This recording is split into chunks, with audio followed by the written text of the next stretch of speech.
história agora. Recebe em nome de Jesus. Pode colocar no chão. Vem cá. Recebe uma nova história. Recebe agora. Uma nova história sendo escrita. Uma nova história de Deus. É de Deus. É de Deus essa nova história. É uma nova história que está escrita.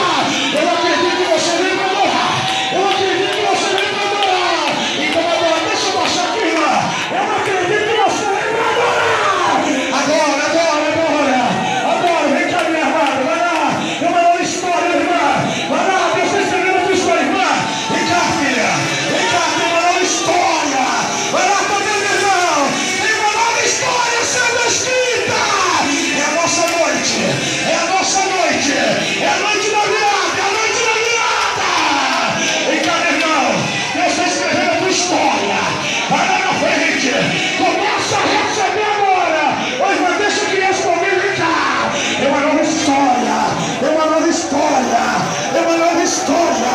É uma nova história. É uma nova história aqui. Há uma nova história. Começa a receber a unção. Começa.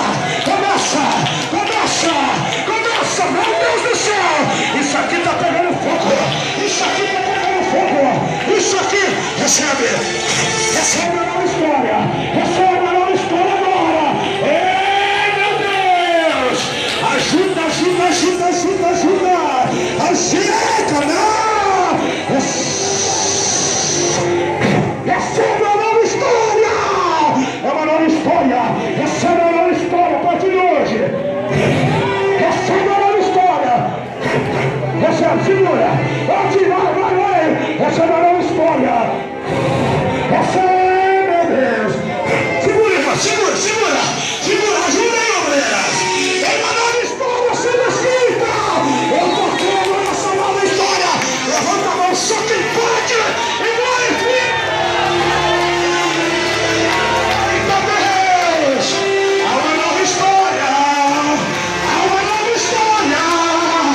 um novo caminho. Recebe uma nova história. Recebe, filho, uma nova história agora. Recebe uma nova história. Recebe em nome de Jesus, meu Deus. Isso aqui está pegando fogo. Vem cá, minha irmã. O Senhor Jesus me mostrou a tua aflição. E disse para Deus mudar esse quadro. E não está fácil reverter esse quadro. Mas a partir de hoje, eu, o Senhor, entro em ação. E esta dificuldade, eu colocarei a solução. Andarei contigo, caminharei contigo. Livrarei dos lábios maldizentes. E te darei uma nova unção. Recebe agora. Recebe. Levanta a mão e glorifica. Só quem pode. Aleluia. Ei, Jesus está aqui, pastor.